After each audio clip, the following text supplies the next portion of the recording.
G'day folks.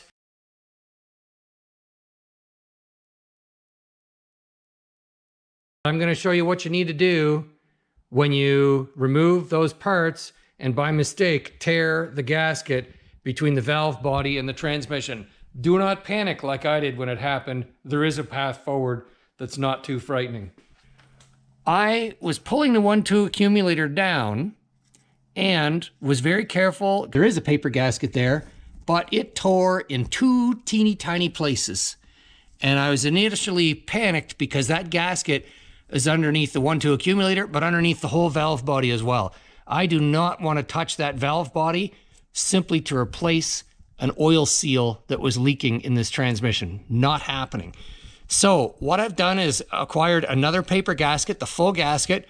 I'm going to take a razor blade and cut along the valve body to cut out the paper gasket that is not associated with the valve body. Do the same thing on the brand new one that I have, and then install the new gasket on top of the 1-2 accumulator when I put it back in place. I talked to a transmission guy today, and he said, "That'll never happen in my shop. I would not ever do what you said."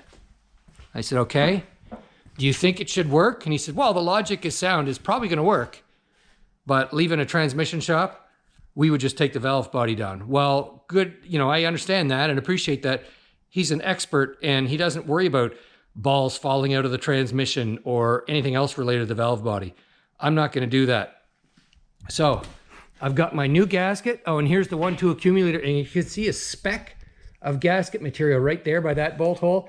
And then this piece right here.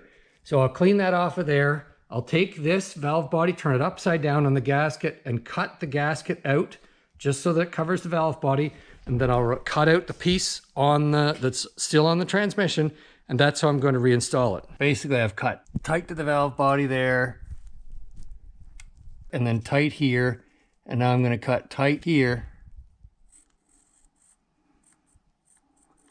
I'm going to use a brand new razor blade, and now when I peel this down, hoping,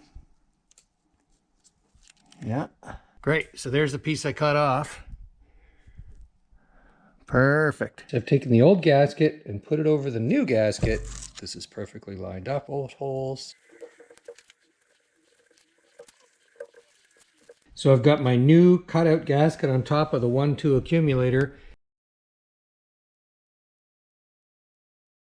Good luck with your do-it-yourself projects.